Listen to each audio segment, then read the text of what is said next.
Well, Montague, we have a letter from Jane. I wonder if she has the time to write with her mother being 300 years old and mad as a box of frogs. I know, very rude. You are right to admonish me, however correct my description may have been. My dear Mr. Darcy, bless her, still so formal in her correspondence after 50 years. I hope this letter finds you well. My deepest apologies for its tardiness and brevity. Mother's eccentricities have worsened in recent weeks. How can they tell? Sorry. And we are forever rushing to her room to convince her that there are no monsters under her bed. Wouldn't it be wonderful if there were? Finally drive the old biddy over the edge. Stop judging me, Montague. You haven't met her. I believe she actually shut up for an entire 10 minutes once. Perhaps someone shoved a rugby ball in her mouth. The family visited Papa's grave yesterday. 20 years now. But I can still feel his presence in the house. Sometimes a door will open of its own accord. Or possibly it is the draught from the windows. The house has suffered so much since I lost my dear Charles. I can see Papa's smile, and I wait for a sentence of wisdom or a not so gentle put down to Mamma. Kitty has become a grandmother for the 12th time. And of course, no word from Lydia. But one would not expect it after 40 years of silence. I sent a card when I heard of Wickham's passing, but alas, no reply. And so to my point. I'm afraid we're going to have to turn down your very kind offer to tea tomorrow. The chaise has a broken wheel, and of course, I cannot bring Mother. Absolutely right, you can't. No. Montague, why don't you go and frolic in the garden? No? Too cold for frolicking, isn't it? Much better to stay here commenting on my prejudices. Would it be an awful bore for you to rearrange our visit for Sunday week? I can organise a nurse for Mother. I do so love a visit. Thank you for being such an understanding and caring friend. Fondest regards, Jane Bennett. Well, Montague, we shall arrange tea for next Sunday.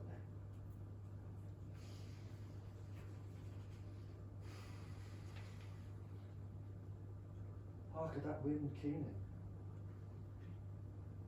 I despise early winter. It takes away all meaning to life. Just me and you then, Montague. There's a good boy. My dear Mr. Bennet, it is a truth universally acknowledged that a single man in possession of a good fortune must be in want of a wife.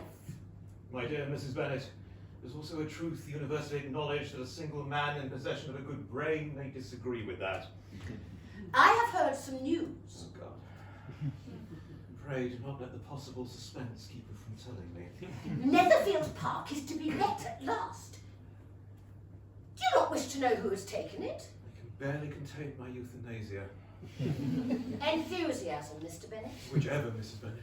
It is a young man of large fortune from the north of England. And what is his name? Bingley. He is single, and he has 5,000 a year. What a fine thing for our girls. And how should his moving in affect our girls? He shall marry one of them. You must visit him as soon as he arrives. I see no occasion for that. You and the girls may go. Then he may choose. Perhaps he will be enamoured of you rather than them. Oh, Mr. Bennet, you flatter me. Then what will we do? I'm sure we can work something out. Another new hat, Lizzie? Yes, Mamma. I hope to wear it to the Netherfield ball. A ball already? I wonder so soon. Perhaps he wished to get the ball rolling. What? Humour, Mrs. Bennet. Think of it as a foreign language. Where are your sisters, Jane? Kissy and Lydia in the Guardian, Mamma, and Mary is studying. Lizzie, I wonder if Mr. Bingley is handsome. Of course he is handsome. He has 5,000 a year. Papa, may Lizzie and I attend the ball? Of course you shall. Our Mr. Bingley must see you before he marries you. Do you not think Jane and I should have a say in whom we marry? Of course not. Your father and I are hatching a plan Your mother is hatching a plan. If she continues, I may hatch an egg. A rich young man within a 2-hour journey. How do you know it is a 2-hour journey? I studied the map. It was upside down.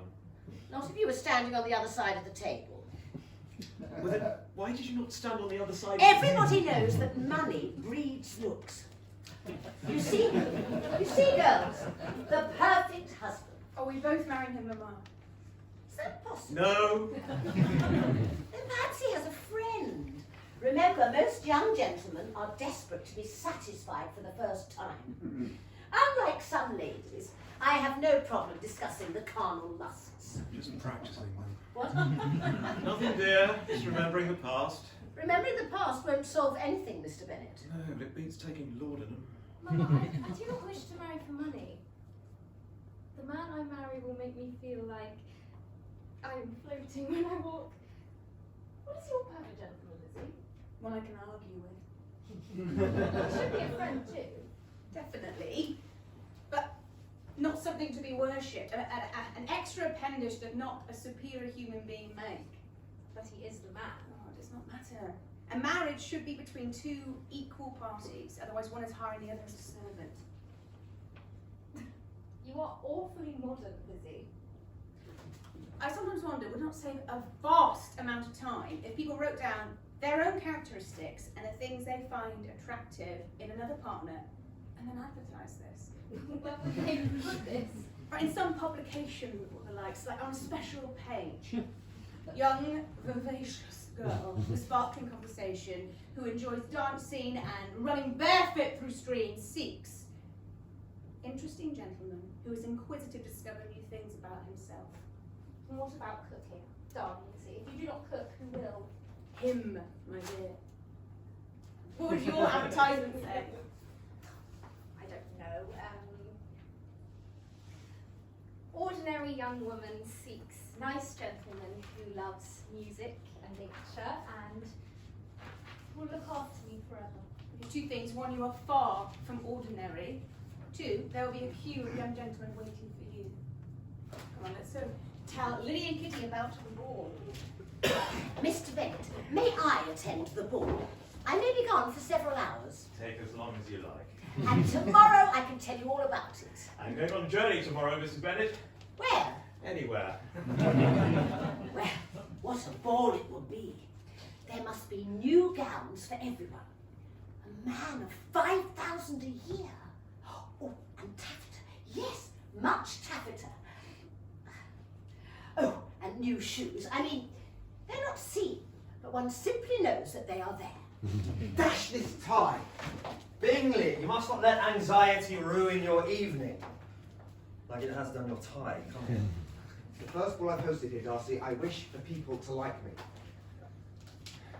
I do not know anyone who has not fallen in love with you at first meeting. You flatter me. Do you take a part with the dancers this time? I should rather place my penis in a jar of jam and stand in a swarm of bees. Why do you detest parties so much? The music, the excruciating formalities, and the unusual drink foisted upon you on your arrival that looks and tastes like pond water, and the ridiculously regimented dancing like a flock of army drilled geese. I do not understand why you like them so. The sociability, the conviviality, meeting prospective new friends, the freedom of dancing, the excitement of music, and I have a particular fondness for pond water. One thing I will agree with, Netherfield is the perfect house for a ball. But it would be if you chose it. Would it be closer to Pemberley? 'Tis but a day's ride, and a day's ride is nothing. It isn't if you are a mayfly. In fact, it is a distinct waste of time. We are not mayflies. Do you really like him? Yes. It'll give me some independence. From what? Well, I mean, it will allow me to behave as a mature adult. I fear there may be more chance of the king donning a scullery maid's uniform and singing "Slap my bucket and call me Lou." This time, I was responsible for my own decisions. And should those decisions become too difficult? I shall leap into the chaise and be at Pemberley faster than a mayfly's life flashes before its eyes. As long as you will still need some advice from me. I will need your advice for as long as you're prepared to give it. You've always been there for me. My soulmate, my inspiration. You're the only person that can put up with my constant enthusiasm. You will still be 7 when you are 70. No, I'm sure not so. Long to be formal, to write an act of parliament, to not say gosh at the sight of a rainbow. If you ever become that person, I shall throw you off a cliff. Yeah. And you did dance once. That party at Cambridge in our freshman year. You danced all night, even sang if I remember rightly. Well, I had consumed a vast amount of pond water. Wish we could return to those times. So free. Of course, you were young then. Very young now. Yes, but you were young enough then to be excused anything. We're very lucky, you know. Working class men would be considered thugs and arrested for the antics that we got up to. But because we're rich, it's put down to high spirits and eccentricity. Anyhow, I wonder if I shall find a lady tonight. A lady. Dance with. Perhaps share a stolen kiss. I've never heard you speak of this before. Well, perhaps it's time for the age of innocence to come to an end. I mean, one must marry eventually. Last one. You will always make me laugh. Of course one must. What's done? Now, I must go and meet my guests. Join me, please, soon. I'll be lost without you.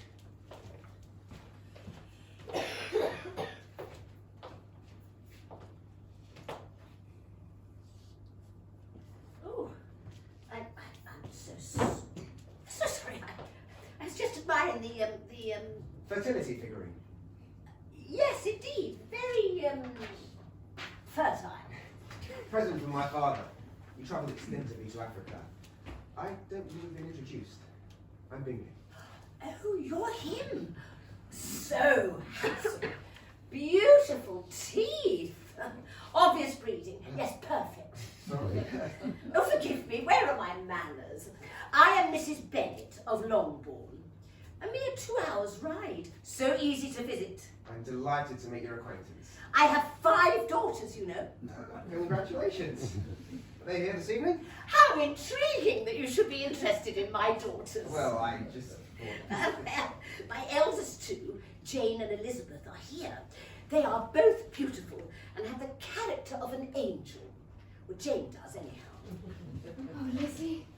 I don't think I've ever seen anyone so handsome. Until now. We must introduce ourselves before Mother calls them to leave the country. Good evening, ladies. Good evening. I'm Bingley. This is Mr. Bingley. And this is my friend, Darcy. This is his friend, Mr. Darcy. Delighted to meet you. I'm Elizabeth Bennet, and this is my sister Jane. The ones you were so interested in, Mr. Bingley. Right, I didn't exactly say it. Mr. Bingley is single. You are single, are you not? Yes. And are you, Mr. Darley? Darcy, he's single too. Oh, how perfect. God doth move in a mysterious way. He also appears to have a sense of humour. Mamma, perhaps Jane and I may have a conversation with Mr. Bingley and Mr. Darcy. Of course. Young people together. Please excuse Elizabeth. She talks too much. Are you enjoying yourself? Very much so. I'm new to the area, but everyone appears to be very friendly. We try not to stand on ceremony, just enjoy ourselves. I completely agree. Rules are for dull people, aren't they?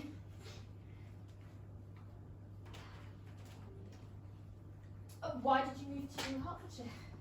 Well, I wanted to start a new chapter in my life, and this seemed the perfect way to do it. And you hope you'll be happy here? I'm sure I shall. You enjoying the ball, Mr. Darcy? Not particularly. Perhaps if you dance, you'd enjoy it more. That is highly unlikely. Netherfield is perfect. It's not too large. You know, large houses are very unwelcoming. Yet, it must still be big enough for ghost hunts. Oh, I should be too scared. Not if someone was with you. No, I suppose not. How long are you staying here? A few weeks.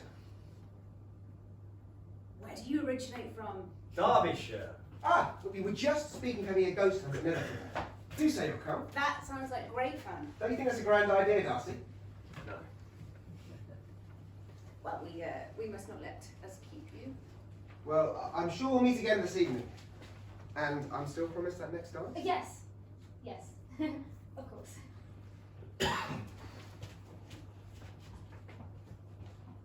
Why must you stand by yourself when everyone else is having a good time?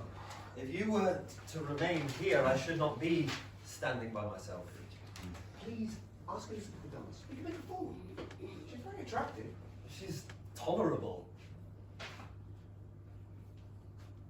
Sorry, I came to ask. I should. No, please No, ask. no, it does not matter now. Darcy, what a foolhardy remark and no apology. You would have alienated the entire family because of your rudeness. So your only concern is how this reflects on you? Why not apologise to Elizabeth? Then you can ask her to dance.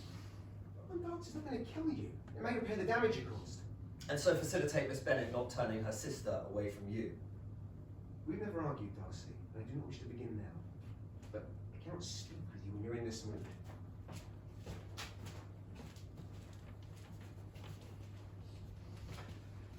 Miss Bennet! I wonder if you would be available for the next dance. I'm afraid not. For some reason, I find this evening dancing only tolerable.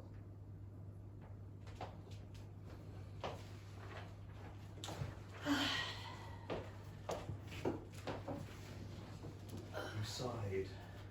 Did I?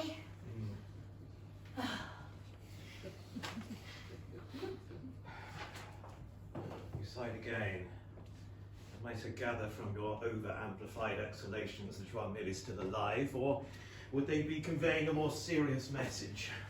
I am remembering the ball, Mr. Bennet. The ball was 4 weeks ago.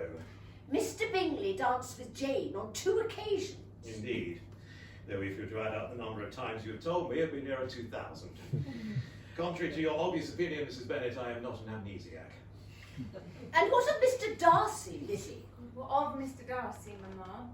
I'm sure if you apologise for your behaviour, he would see you in a better light. Must I remind you that he was rude to me? And then you were rude to him. Oh, then we are equal and no apology is needed. Perhaps you should try and be more like Jane. I set my bottom at the place of society because I've got breasts. Lizzie! Not in front of your father. I think I've seen breasts before. A vague recollection. Jane and I are different. She's happy being subservient. And look where that has gotten her. Walking out with a rich, handsome young They man. are not yet walking out, though I wish with all my heart that they do so. The status quo cannot be changed, Elizabeth. You must understand that you have neither Jane's looks nor her pleasance of character. If you do not change your ways, you will end up like one of those odd women who live with a female companion and wear Wellington boots and chop logs.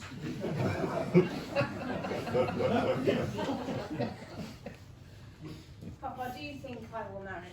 Certainly, Lizzie. You are beautiful. Life with you would be a constant wave of excitement. However, if you decide not to marry, I could certainly help some views with locks. Jane, you have a letter. Yes. Is it from Netherfield? Dear Lizzie, anyone would think a letter from Netherfield is all I care about. Well, if it is not, it should be. Then you'll be pleased to know that it is. It is from Charles. He has invited me to dine with him alone at Netherfield. Mamma, may I take the carriage? Oh no, my dear, you'd better go on horseback because it seems likely to rain and then you must stay all night. Beg your pardon, Mamma. I meant to say, you cannot use the carriage for it is at Meryton. Come along. My, what dark clouds, a thunderstorm brewing. Hello? Wasn't expecting you. I wondered how you were. I had not heard from you. How well? Good. And Jane? She's considerably better, thank God. I am pleased. She has been ill for some days. Only 2. 5. Is it? I've enjoyed having it here. I know. I've barely seen you. I can't see you every day, Darcy, now that I have a What, Charles?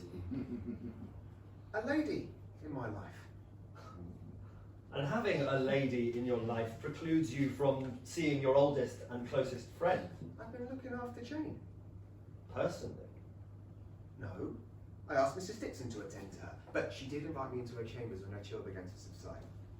She told me she didn't want to see her without makeup. I told her, don't be silly. She's even more beautiful without it. I don't like makeup. It hides the innocence of the face. That makes it less androgynous. Are you in love with Jane? She is an extraordinarily beautiful woman and enormous fun. That does not answer my question. She's wonderfully naive and utterly charming. I still appear to be waiting for an answer. Charles, I wonder if you are sure of your true feelings. Yes. But yes, I am. I'm falling for her. Then you must stand up for as long as you can. The quicker one falls, the harder one hits the ground. Oh, and how would you know? You've never been in love. Besides, she's leaving this morning.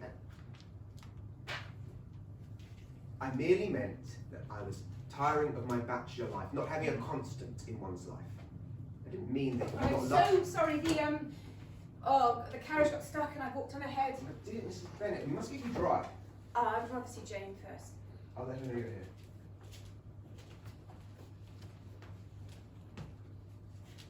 Miss Bennet. Mr. Darcy. Do you wish to converse, or shall we find a interesting part of the floor to stare at? Are you well? Very well, thank you. Well, better than Jane. Thank goodness a delightful Mr. Bingley's been on hand to look after her. Mr. Bingley feels it is his place to take care of everyone. It is one of his becoming weaknesses. I hardly feel that that is a weakness. I was attempting to be humorous. Then you failed. I imagine that you've never shown weakness. I'm perfectly convinced that you consider yourself to have no defect. I've made no such pretension, and I choose my friends for their weaknesses, not their strengths. You surprise me. That I prefer weaknesses. That you have friends. You gargle with acid every morning, Miss Bennet? I have my pride, Mr. Darcy, and you have your prejudice. My prejudice against what? Every class beneath you, but then all the upper classes do so. You generalise an entire class and you call me prejudiced. Inhuman amounts of money lead to inhumanity. And cliches. Demeaning my lack of intelligence does not dilute my argument. I would never demean your intelligence, for to do so would be an untruth. You have a wit as fast as a racehorse. Is that meant as some sort of apology? No. The upper classes inhabit another world. They do not have to concern themselves with what should happen to them should they fall ill, or if they could bear living in squalor. I would hardly call your 6-bedroomed house squalor. And why do you demean poor people? Suggesting they have not the wit to create happiness from whatever life has thrown at them. You do not live in the real world. You do not feel pain like other people. There is no need to undermine my emotions to satisfy your lust to drown in pseudo-liberal angst. And if you're wondering where your next meal is coming from, perhaps you should consult your cook. Lizzie? Jane, oh, you look wonderful. I've been very well looked after. I'm sorry, it must have been an awful burden having me here. No, not at all. I only wish your illness had continued. No, what else mess I make now? Just sorry you're gone. This obscene weather has rutted the roads. The carriage nearly fell to the centre of the earth on several occasions. That is the trouble with adverse weather and country roads, Mrs. Bennet. I beg your pardon. And what do you suppose we do? Move to London? What an awful place. Crime, squalor, and worst of all, theatre. Actors indulging in obscene practices and actresses with their legs permanently at 20 to 4. This is a hotbed of lust and overacting. A few rutted roads are a small price to pay to live in a civil society. Come, Jane, the carriage waits. Thank you so much, Charles. I shall miss being here. It was my pleasure. Goodbye, Mr. Darcy. Miss Bennett. Goodbye, Mr. Bingley. Thank you for looking after Jane. Come, I have the Phillips for tea at 4, and your father is as much use as a handbrake on a canoe. I feel like Zeus carrying the world on my shoulders. Atlas. No, thank you. I know the way home. There's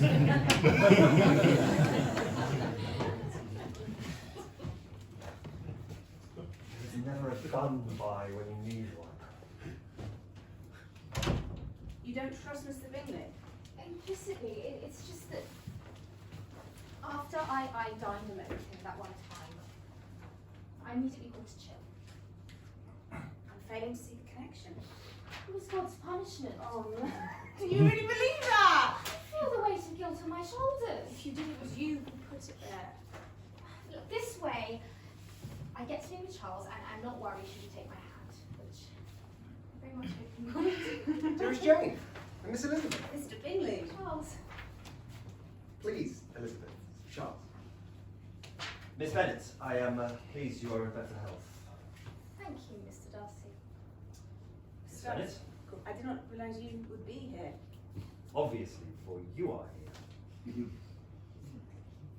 Oh, well, I am afraid it's cook's day off, so there's only pie and cake. Looks delicious. We thought to bring some wine, but decided it was inappropriate for mid-afternoon. You decided, dear. Well, I feel that wine should only be served with dinner. Yes, indeed. Well, I Oh, suppose it's better. Sorry, after you.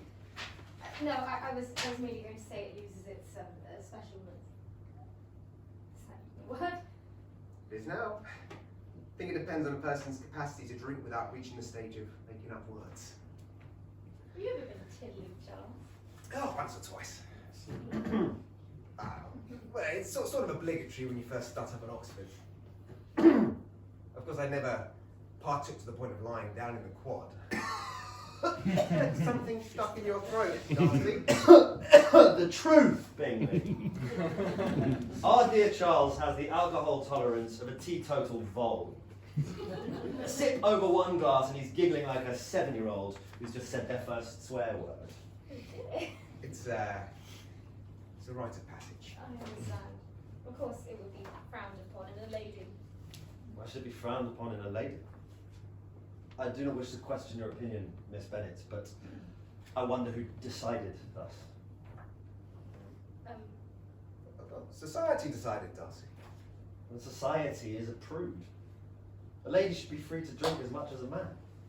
Lizzie, please tell Mr. Darcy.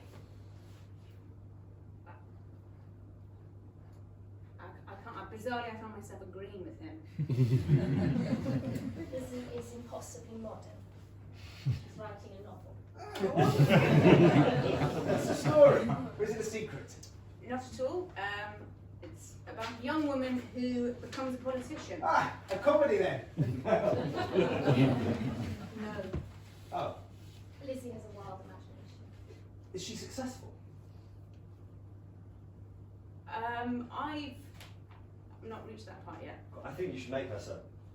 Maybe she becomes Prime Minister. it's got to be believable, Darcy. The lady would never be elected to Parliament. Our brains are different, Mr. Darcy. In what way? Both genders are capable of analysis, decision making, and diplomacy. Why should one outrank the other? In my opinion, a little less unbridled testosterone in Parliament would be a good thing. I don't mark you down as a Stereotype? I hope not. That would be awfully dull. Women have ruled before. Cleopatra, Boudica. People worshipped Mother Earth once before men allegedly invented the world. A woman's place is in the home. A woman's place is in the human race.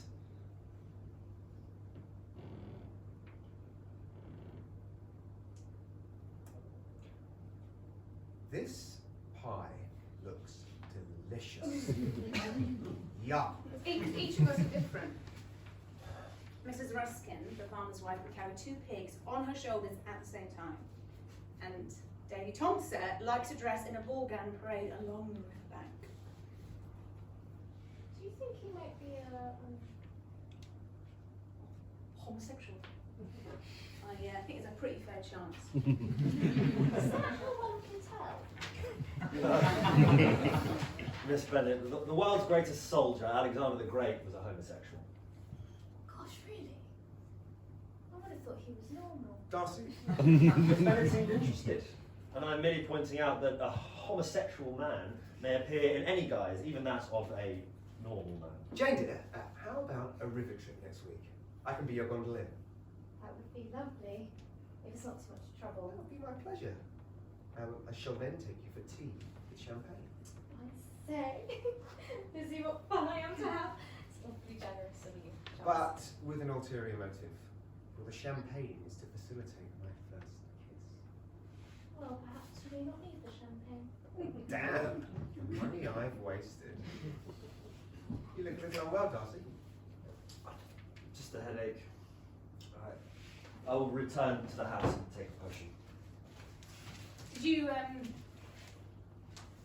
really mean what you said about my book? Indeed, or I should not have said it. I would very much like to read it when you have finished. Goodbye, Miss Bennet. Thank you for your hospitality. How are your gondoliering skills, Charles? Honestly, if I can manage a whole minute without hitting the bank, I shall be very surprised. Well, I shall sit there, twirling my parasol and tutting loudly. And I shall be using your parasol to bail out the boat. You done it before? Once, Darcy and I raced each other on the ices in our first year at Oxford. Who won? He did. He always won.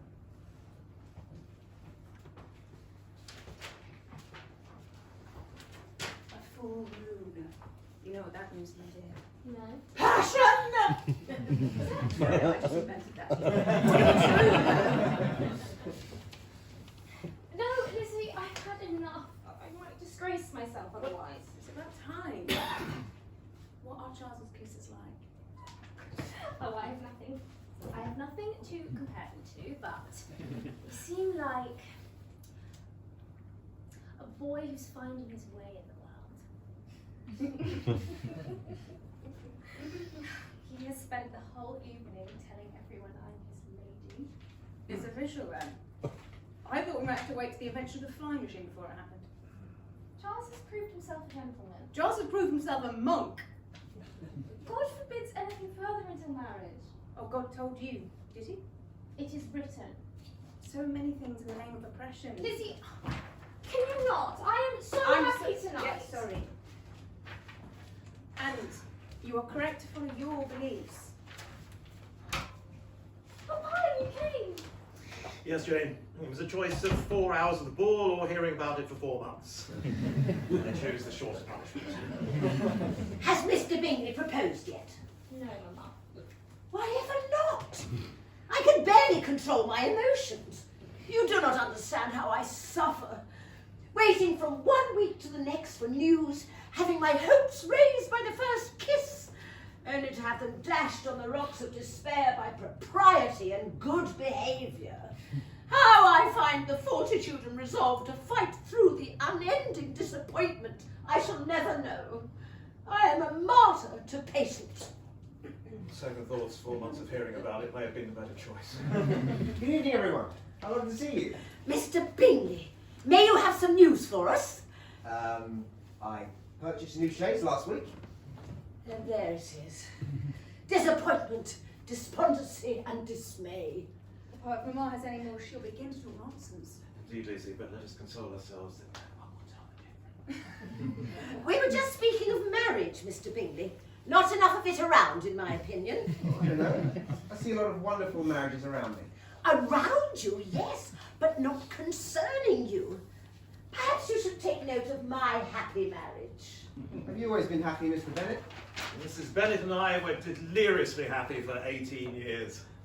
And then we met. Marriage begins as a seed, Mr. Bingley. The more you water it, the more it Wilts. blossoms into Knotweed. gladioli. Gladioli specifically, Mama. Yes, because they are easy to look after and thrive in weather. And people admire them in your garden and wish that they had some themselves instead of a common lilac bush that only cabbage butterflies are attracted to. How would you describe the perfect marriage, Mr. Bennett?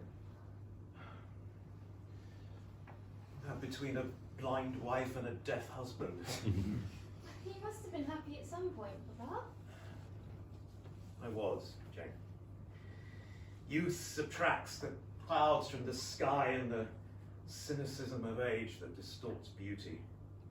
So that the young are at the mercy of true emotions. Life's to be lived for every moment. If one little jot is lost, there's a second of remorse, and then they move on without dwelling on what might have been. The young have not lived enough to have a backstory of heartache or an imagined future of darkness. I suppose adulthood brings difficult experiences. Indeed, but they are not you.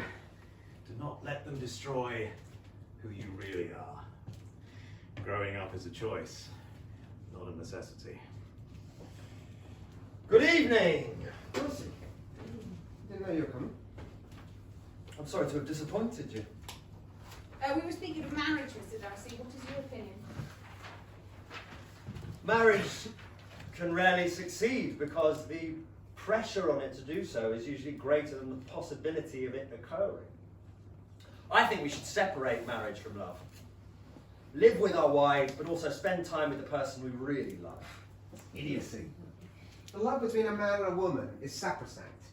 Indeed, until it is bound in legalities and the knowledge that the plans you had for the rest of your life no longer exist. I reject that. This is a battle between cynicism and true love. True love. You imply that there is another kind. The love between a man and a woman is the only true love. What about between a father and a son? A brother and a brother? Or a friend and a friend? That's a different type of love. Jesus said, Oh, Christ. So you are saying that you are told what love to experience rather than just experiencing it. I was under the impression that man was given free will. to test him. Isn't that rather cynical? If your God created love, why should he feel the need to set restrictions, so diluting its purity? It is you who are impure. This is love.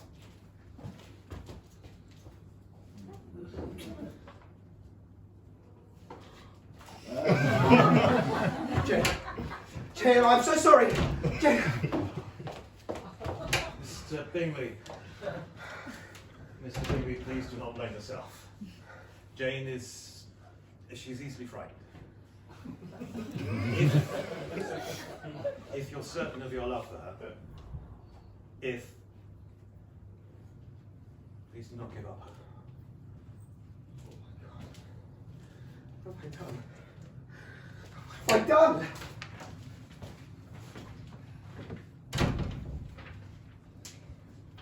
Dear Charles, I wanted to apologise for my behaviour at the ball. I'm not used to such close attention in public. Pa tells me I should be complimented, and I am. I'm still learning that a man's love is different from a lady's. Charles, you must understand that I meant no offence.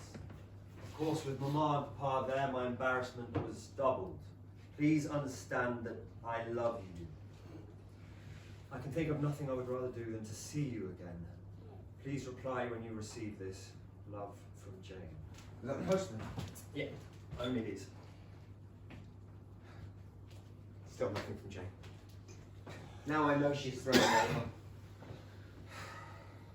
I wonder if it were my kiss or my excitement that revolted her. No one could be revolted by you.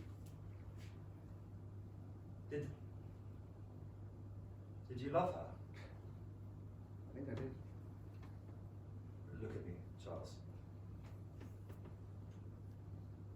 Were you truly in love with Jane? I had it all planned out. That's not an answer. Children, a house by the lakes. Well, I've always been a dreamer. This was gonna dream. If it hasn't happened, then it must be. The thing is, if we were to get back together, she would never discuss it with me. I've been spoiled by my friendship with you. Nothing between us is hidden. Perhaps that is true love.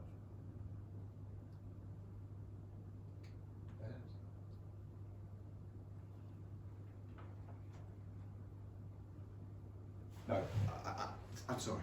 I can't. I can't. I will not live outside of society or God's law. Ah, the trump card. Always up the sleeve in an emergency. I couldn't cope with the guilt. The guilt of honesty. Your God would prefer you to lie. You're putting words in my mouth. I'm having to. But the ones you are using are cliched and meaningless. I'm sick of you denouncing my faith. I will not change my beliefs because you don't like them. I'm not asking you to. I'm asking you to look beyond the doctrine. It is not a doctrine. Homosexuality is an abhorrence. Oh, I am an abhorrence. I see.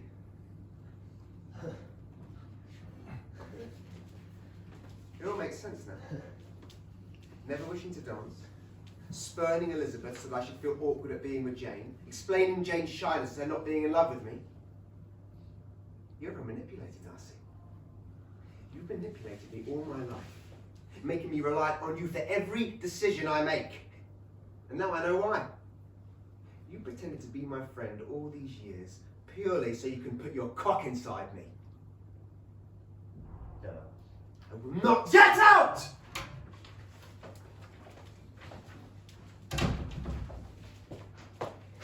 Oh, Mr. Bennet, what a travesty. 4 of our daughters are unmarriageable. At least my dear Lydia has married the charming Mr. Wickham. Such a shame they have settled in the north.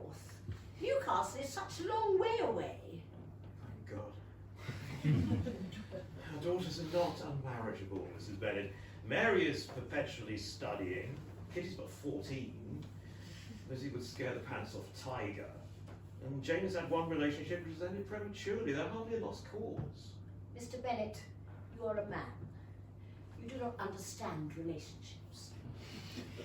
Men's lives do not change after marriage. You continue to work, to pursue your leisure interests, to behave with your male friends like you had just cut a lecture at Oxford, to drink beer and talk nonsense. Men never grow up. Mrs. Bennet, that is absolute... No, actually you have a point there.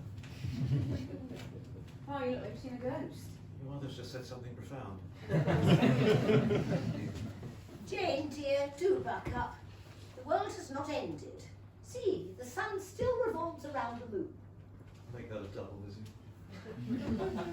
Jane saw Mr. Bingley at Meryton yesterday. It will obviously upset her. In the Lord's name, why? The whole dismal breakup happened 3 months ago. I remember it vividly. The crying, playing the scene over and over, and then the final emotional collapse. Good Lord, I went through hell. Did he see you, Jane? No, Papa. I hid behind the oak on the green. I spoke with Mr. Bingley. And were you gentle with him, Lizzie? Yes, Papa. He was extremely embarrassed and wished to apologise once again for his conduct. Jane, if you made a mistake, would you want someone to judge you on it for the rest of your life? No, Papa. But there are mistakes, and Mr. Bingley... Mrs. Bennet! Pray, go to the library, take down the thesaurus, and look up the word silence.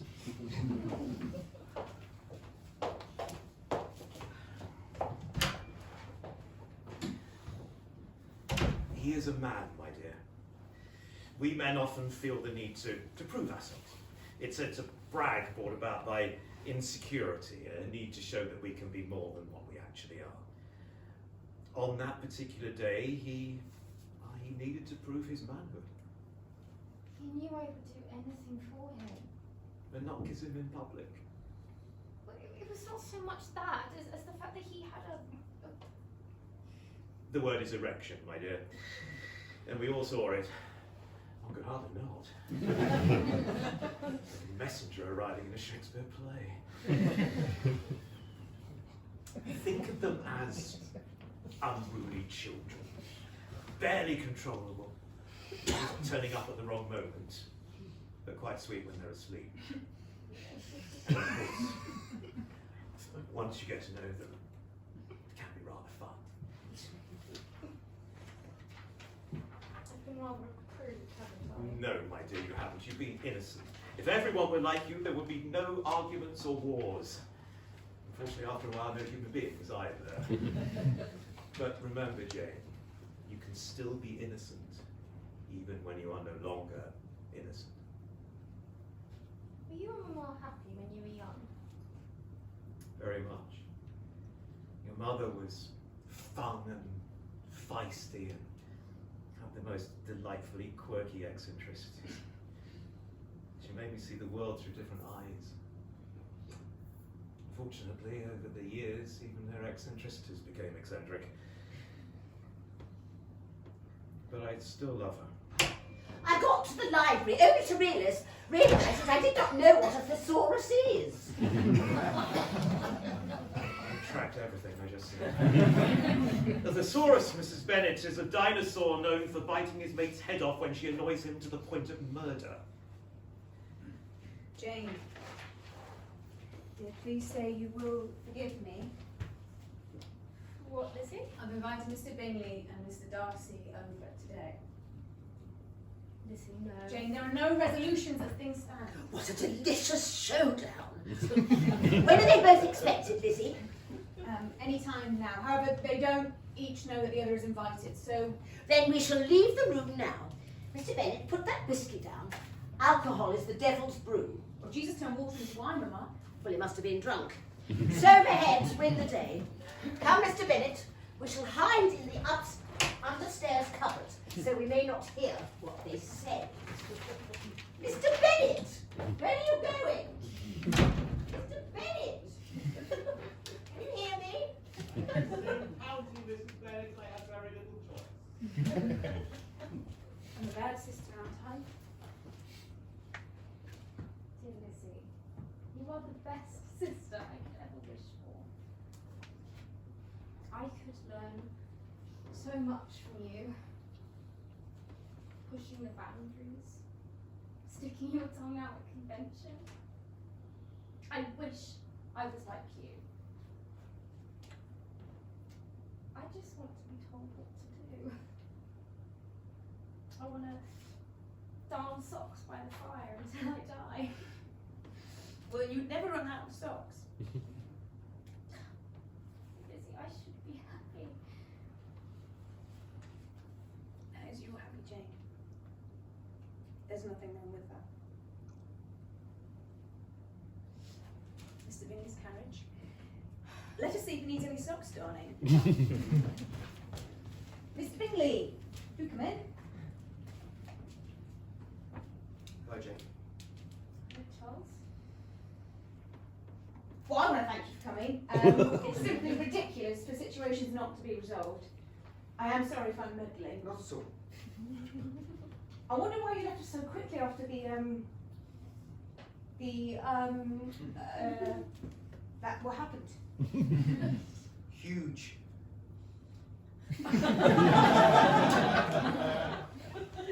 Torturous embarrassment.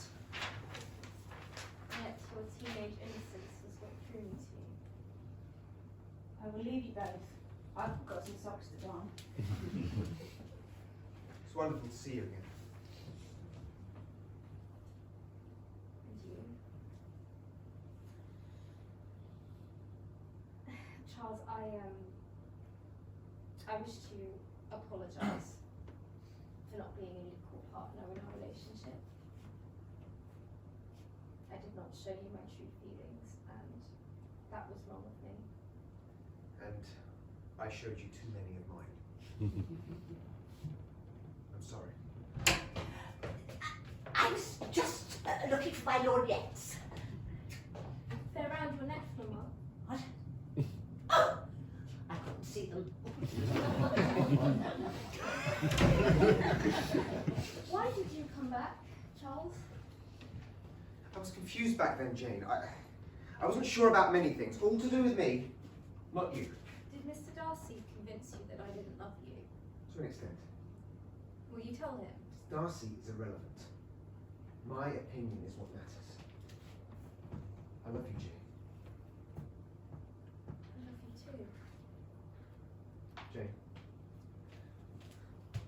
do me the honour? I wondered if you would like something to eat. No, thank you. A pork pie? We are fine, thank you, Mama. How about some tongue? No, Mama! Charles and I are going to go for a walk in the garden. Excuse us, Mrs. Bennet. So, Cupid's arrow is not so limp after all. Oh, that sounded rather naughty. Now it just needs Lizzie to see that Mr. Darcy is the perfect husband. And who would not? If I was 20 years younger, I would walk to Meryton rather than taking the carriage. My knees, you see, very, very stiff, my knees, yes. I need to shop for hair. I apologise for my lack of conviviality, but I'm in no mind to fake pleasantries. I would like to know why you were such a cad as to persuade Mr. Bingley that my sister was not in love with him. I'd just ridden for 2 days. I was not expecting the Hertfordshire Inquisition. What exactly is the Hertfordshire Inquisition? Like the Spanish Inquisition, but without the weather, one would imagine. What a clever man you are at avoiding the issue. What would you gain from turning Mr. Bingley against my sister? Do you just delight in ruining people's lives? No, I do not. I had observed that her reactions to Bingley always seemed reserved. Your sister is the first woman he has ever been truly taken with, and I wish not to see him hurt. Well, you seriously tell me that Mr. Bingley has never loved a woman before? That is correct. What, that's odd. He's very attractive. Well, you may be interested to know that Jane and Mr. Bingley have rekindled their relationship. I gather from your reaction that you did not know this. I've not seen Mr. Bingley for several months. But you are the most self-centered, arrogant man I've ever met. I do not blame you entirely, for you are rich and you are male, and therefore sit on the right side of God, or belong to the same clubs as he does. But people have viewed that he doesn't have a different world from the rest of us. Utopia where money buys you an alibi to any accusation, where servants attend to every woman and women just fall into your bed because of your money and your looks. How dare you judge me? You accuse me of arrogance, but what about yours? You've given yourself the right to be judge and jury when you have no knowledge of the facts. Will money bring back my wonderful father who died last year, or my mother who I lost when I was but 15? Now, as for servants, yes, I have them, as do you. I know all their names and all of their children's names. I visit them in hospital. Good Lord, I would never normally say this. Which I pay for, both for my servants and my tenant farmers. And as for my supposed promiscuity, I have never once shared my bed. You're a virgin. Yes, madam, I am. And would you be happy if I asked you that question? Yet because I am a man, it is acceptable. As for belonging to the same clubs as a deity who most likely does not exist, that is the most ridiculous accusation. And misogyny. Misogyny. You think I agree with women being second-class citizens merely because a few men clamped themselves to religion and misused it to hold power over women and the uneducated. You seriously think I agree with that? Politics and religion have been soiled beyond redemption so that the few may suppress the freedom of the many. Miss Bennet, you are my equal, but you are not my judge.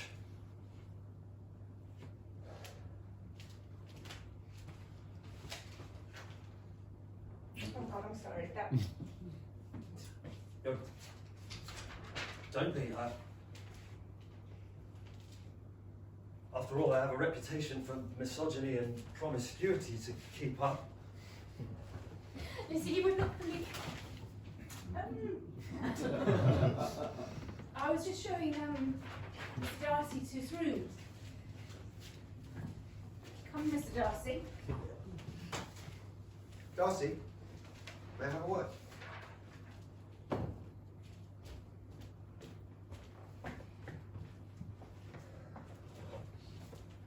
I didn't know about you and Elizabeth. You wouldn't, as you cut off all contact 6 months ago. I wish you every happiness. No, you don't. It's like talking to a stranger. That is because we are. Which will make it easier for you to explain my absence to the Bennets at your wedding.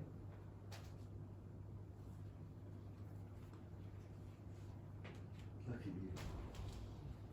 With your perfect little pretend world, ticking every stereotype box and then adding some more. The house, the wife, the respect of your peers for this facade of an existence. Children, whom you will love, but will never really know their father because this fine, upstanding man who everyone adores is actually a fake. Finally, an old age filled with an exhaustion from the 60 years you have been pretending and a remorse that you have lied to everyone you know. Jane is a lovely woman. She deserves better.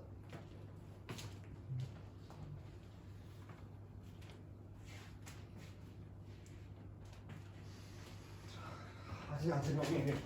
You will be happy, you will. No, I won't. I love you. There, I said it. I've always loved you. From the innocence of childhood to the misunderstandings of adulthood. The path that we are forced to walk along has been laid down by unseen authority and convention. I shall no longer walk this path. I know your feelings toward me will never be the same. My feelings have never altered. How could they? Love is not a housewarming gift that you leave behind as you close the door. Love is both of you drawing the curtains on a ravaged autumn evening. Love is smiling at the other's appalling taste in music. It is the unexpected touch of someone's hand on your hair. I love you with the completeness of my cold and rational heart. How could a cold and rational heart paint such a perfect picture of love?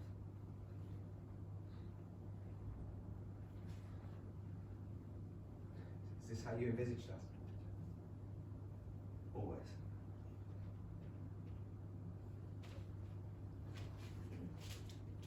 Bingley, I destroyed Jane's letter to you. Yeah, I know. Are you and Elizabeth? I mean, did you? Share a bed, no. You and Jane? No. You like Elizabeth? Very much. I admire her strength, her wit, her feistiness in an argument. I have found my match in the female gender. She reminds me of me. And what are your feelings for Jane? The same. She has the most delightful disposition I've ever known. She is beautiful both in mind and body, and a true friend. However, she's not you. Nor Elizabeth, you. Marriage, an impossibility between us. Indeed. I have never suited taffeta. I don't know. Mm-hmm. But what if it were a possibility? Then all things would be equal in the sight of God. What should be done? It would appear that we have two choices. One is to live the life of two bachelors. That would draw no attention at present, but in a few years we would be frowned upon. Any alternative? That we marry. You, Jane, and I, Elizabeth, should the proposal be successful. You love Jane, and if I have to marry, I could think of no one else but Elizabeth who would make the prospect bearable. I know what I said before, but that was in anger. We would have happiness. Charles, not perfection, but happiness. However, our personal marriage must be one of arm-in-arm country walks and The infinite secret that we are to each other what no one else could ever aspire to be. A terrible waste. No, no. Our love needs no public declaration. You are, as ever, my mentor. Then which shall it be? I think we both know. The perfect secret. I love you. And are you? Is my taste in music merely appalling? Absolutely dreadful. More wine, Mrs. Bennett? Oh, why not? I've always had a strong constitution with alcohol. Oh, you must hold your hand steady, Mr. Bingley. It is very kind of you to invite us out with you. It's so nice to be with younger people. Reminds you who you really are. Mr. Bingley, remain a child for the rest of your life. Adulthood is a facade. If childhood is a hall of fun, adulthood is an outside toilet for incontinence. Shit everywhere. Language, Mr. Bennett. This is nice. It's crisp, but also a little fruity. It's a dichotomy, isn't it? Is it? I thought it was a Sauvignon. So, 2 marriages on the same day. I could not be a happier woman. That is a matter of opinion, Mrs. Bennett. You don't regret our marriage day, do you, Mr. Bennett? Of course not, my dear. Just all the days that have followed it. Your father is the court jester. No, heavens! Why did we set the blanket on such an uneven piece of ground? Oh, I'm going to dance. My pivot is the talk of Hertfordshire, you know. You want to take Mama home, Papa? She's enjoying herself. It's good to see her Oh, like the this. trees are moving from side to side. So are you, Mr. Bennett. You naughty husband. You've had far too much to drink. You've got all wibbly wobbly. On second thoughts, let us dance at home, my dear. Come here. Thank you all so much for inviting us. It's been delightful. Been our pleasure, Mr. Bennett. Come along, Mrs. Bennett. Ooh, piggyback. I don't think you can carry me. Silly, silly man. Giddy up, Neddy. Go on. Mrs. Elizabeth Darcy. Is your heart not fluttering, is it? Well, from the bucket of cream you put in the cake, I do have a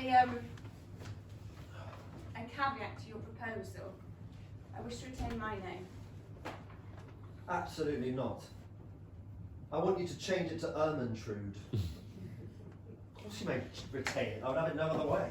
But the wife must always take the husband's name. Oh God, I want to live in sin with you, Fitzwilliam. And for you to be Miss Fitzwilliam Darcy Bennett. Deal.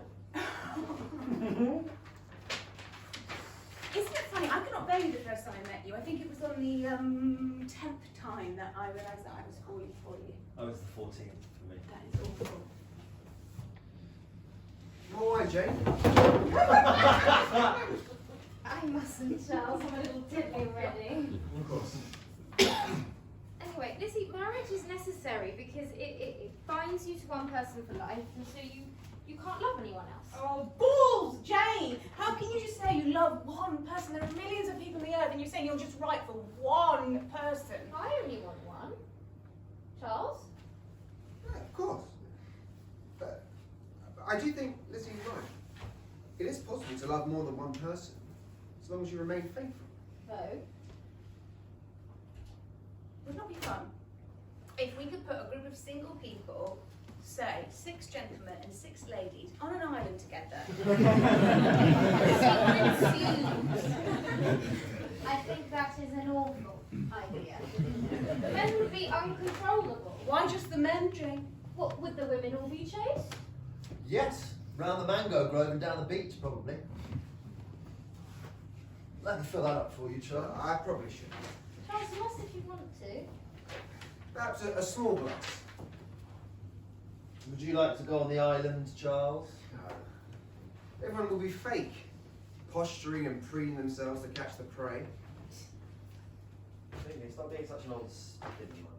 Well, at least it would allow both sexes to understand the disposition of the other. Like, why are women submissive and men dominant? Apart from you, Lizzie, of course. You know, sometimes I think you've got a detachable thingy. Oh, if only there was such a thing. Then we could do away with men altogether. When Charles and I marry, I shall be the traditional wife, I'm afraid. I hope that won't be an absolute bore for you, my dear. Of course not, dear. Dance with me, Fitzwilliam.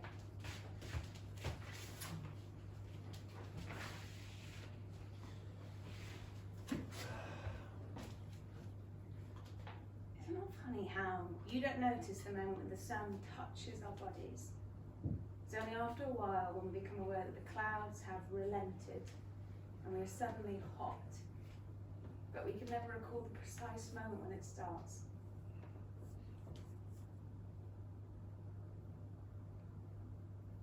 Let's switch round. If you insist. How was your aunt, Fitzwilliam? Lady Catherine de Bourgh, isn't it? Terrifying. I am convinced she drinks the blood of schoolboys for breakfast. She cannot be that bad, surely. She is. She breathes fire.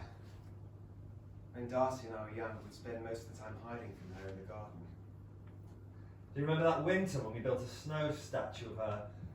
Gave it a parasol and a bonnet and then threw rocks at it? Yes. I dropped that large rock on my foot. And you laughed at first until I started crying. Then you kissed my foot better for me. Embarrassing, really. You were 22. I was 7, you idiot. Not at me again, Charles. Oh, you're shaking. I left my cardigan. It's at the house. Well, let's go and fetch it. Don't drink all the wine, boys. It'll only be half an hour.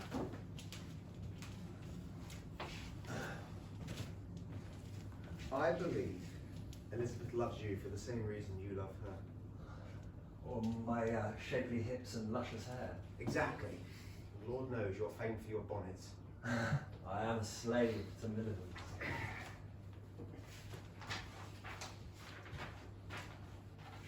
What are you thinking?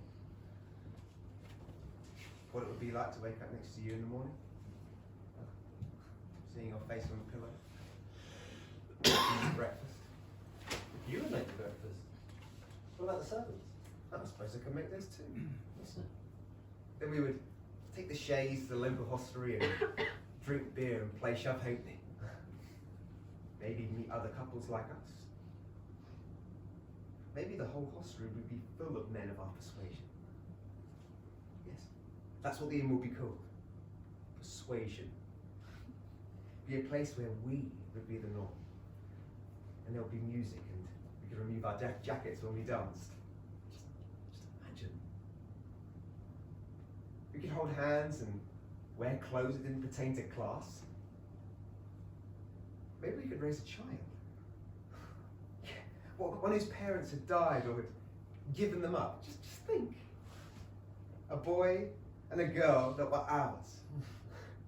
2 children to dote on, and we would read them their favourite bedtime story and kiss them goodnight. Then we would turn downstairs and I'd play the piano and you tell me that I'm a much better pianist than I am. And then we'd sit outside and watch the stars. And you would kiss me. A kiss that tasted as sweet as the very first one we had on this very riverbank all those years ago.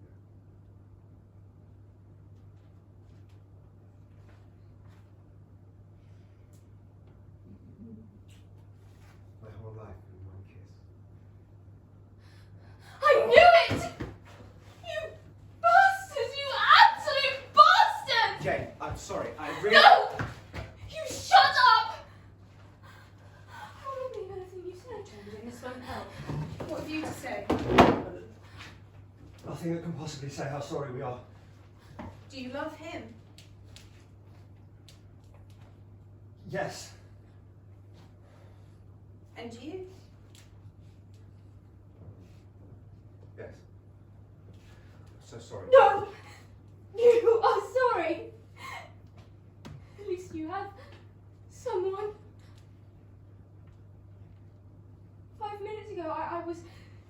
marry the man I loved to the ends of the earth, and now that person is a stranger to me.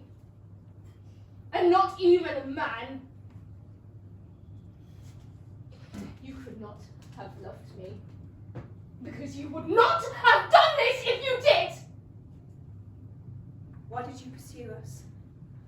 Because we genuinely love you. And because society will not let us love each other. Come, Jane, just leave them. I will ruin you.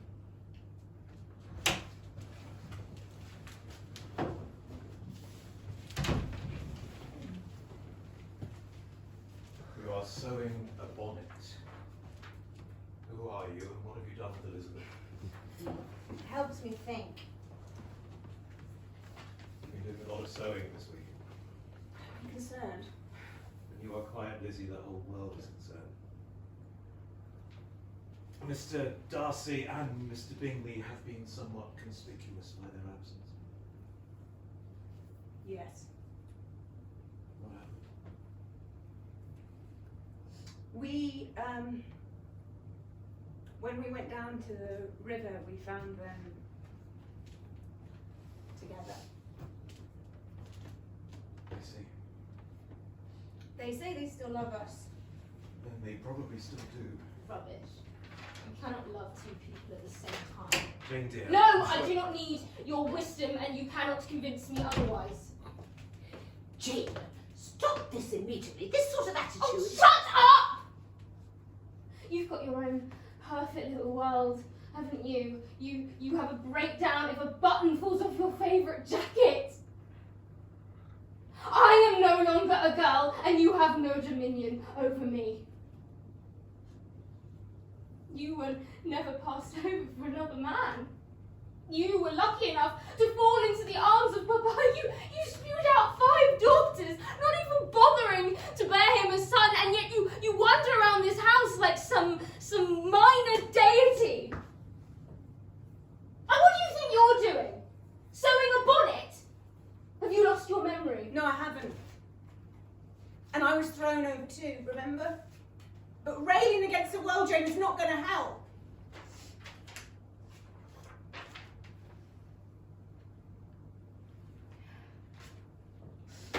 It's fine. I'll just go back to being the demure little robot that I have always been. So. What has happened, if I may be let in on the secret? Jane and Lizzie came upon Mr. Darcy and Mr. Bingley together. Have you heard from them since? A letter yesterday. They said they genuinely loved us and would have given up any form of intimacy between themselves in order to marry. Each other? No, Mama, us. But they didn't even last to the wedding. We were used. They talk of equality, and yet they use women as a masquerade. You're perfectly right to be angry, Jane, but what of their equality? We could show our love to them and them to us, but they could not declare their love for each other. And as for marriage, they... Two men should never declare their love in front of God! Why shouldn't they, Jane? I have always demanded equality with men. How can I criticise them for wanting equality for themselves? You ridiculous liberal. Oh, thank you, Jane. I did not want to lose him. You know, I miss him. Them, I saw a future, the 4 of us together for eternity. And that could still happen, Lizzie. Only as friends. Jane, be honest with me. Tell me you did not even slightly suspect. Darling, I know how much you're suffering. Imagine how you would have felt at the end of your life knowing that he had kept this a secret from you. Yes, they would have made wonderful husbands and son-in-laws. I would have relied on them to take care of both of you. And I still do.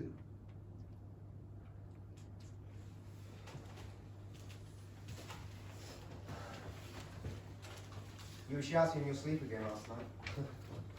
I came downstairs for a glass of water in the posture room. should be in my room. Not whilst this hangs about us.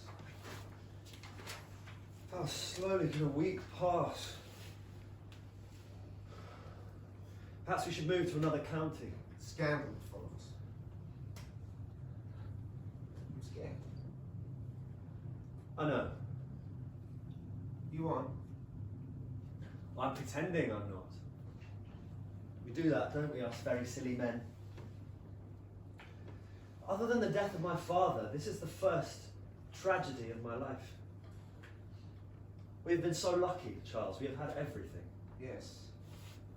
But I would rather never have had it than lose it all now. Well, that would be to hide from life. Do you think men will ever be together? Does it belong somewhere in our future? It only belongs in the past. Ancient Greece, we would be normal. It'll never change. It will. You must remember that we are not the only two men in the world who wish to be together. But where are they? In the streets and the bars, everywhere. Scared like we are. We must make an effort to find them. And if Jane and Elizabeth expose us? We're done for. Are you? Jane and I have discussed the situation. You are our first loves. Until love happens in reality, one is only able to imagine its perfection. In our case, this world came true. Perfections are looked to give up. We do not deserve such an accolade. No. But if you had been free to be yourselves, this would never have happened. However, we are glad that it did, because otherwise we would not have met you. That is extraordinarily generous. And I speak for both of us when I say that we do not wish to lose you from our lives. Jane, do you really forgive me? Didn't at first, Charles, but I understand. You're wonderful. Thank you.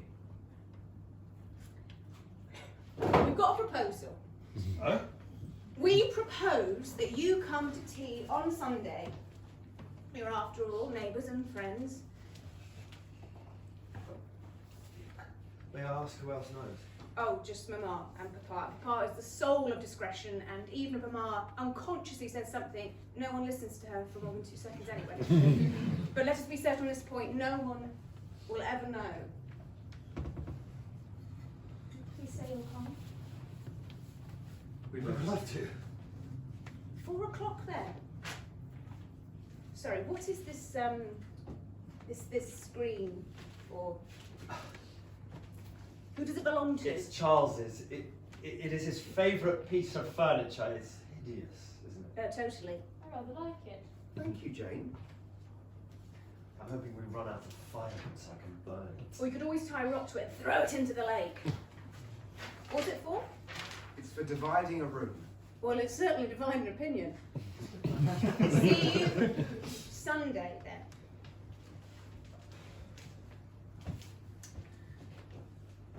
Your room. Sorry? But we can decide which should be our room. Deciding. Has a beautiful view of my favourite cherry tree in the lake.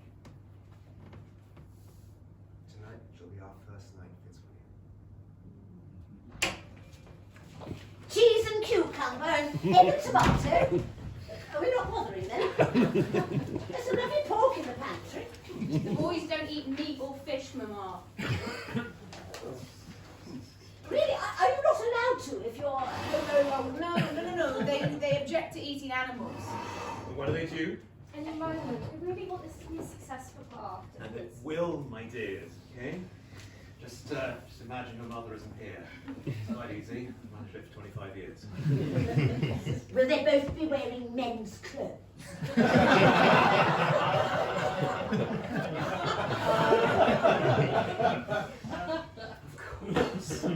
Of course.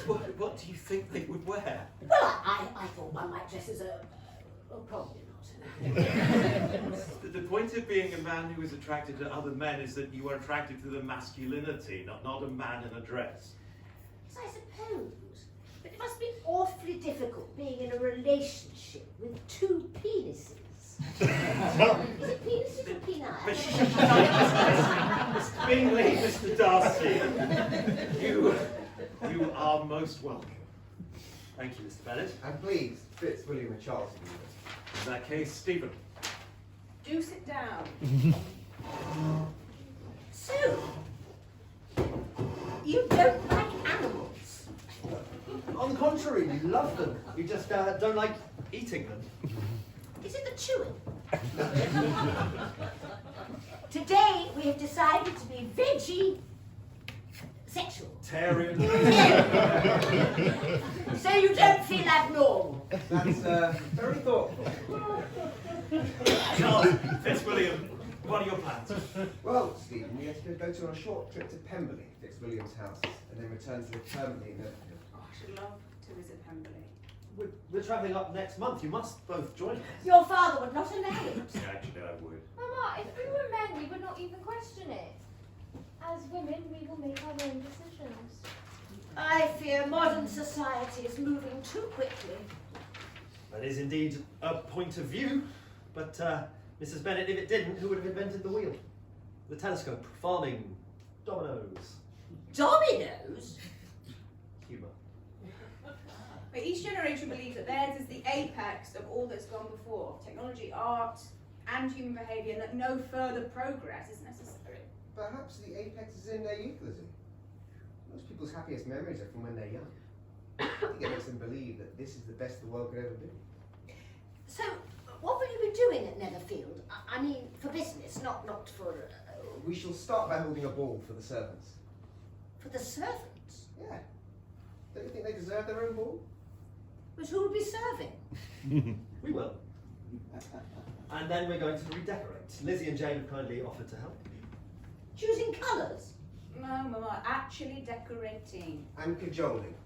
Fitzwilliam hates decorating, and we have Charles's permission to pour a tin of paint over him if he doesn't help. That's fine as long as I can choose the colour. And then we are to open an inn. An inn? Yes. A convivial little place with an Inglewood fireplace and a piano. We've met several men in the county in our position and have realised that there's nowhere for them to meet. So it will be an inn for... Fairy cakes? Who like gentlemen. And will friends of said gentlemen be invited too? Always. Then Mrs. Bennet and myself would like to be among your first guests. We would be delighted to welcome. Will I have to wear a man's suit? Yes, Mrs. Bennet, and drink quarts of ale and scratch your ass every 5 minutes.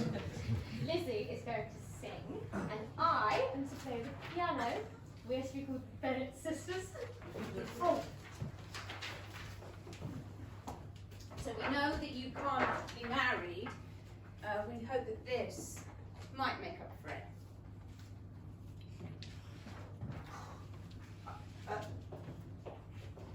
I have no words. I'll inform the newspapers. We shall take the cake to the terrace.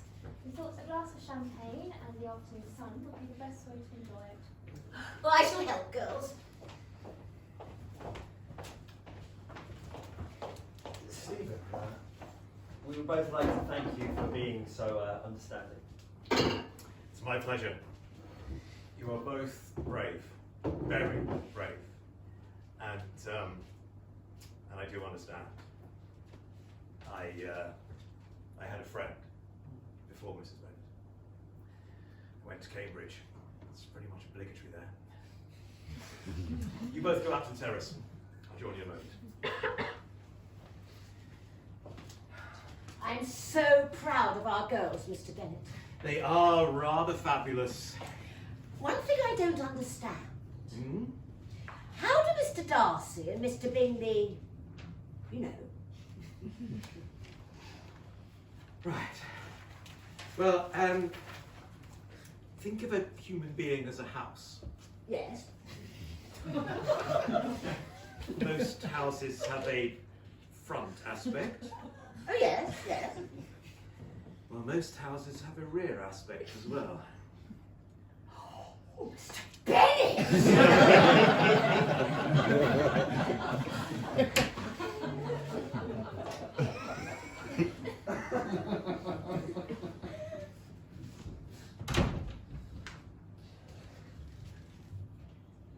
I know you're disappointed they're not coming to tea, Montague, but Lizzie is to visit on Wednesday to rehearse her new songs for the cabaret. I believe she is to parody Queen Victoria in one of them. Lord knows that girl gets more radical as she gets older. She's 70, hardly a girl. You must do something this winter, Montague. Not just count the days till spring. The night's creeping in. They say the moon is your friend, but I prefer the sun any day. The moon is just a ghost light that accentuates the darkness around it. If only Charles were here. Did I hear my name taken in vain? Always.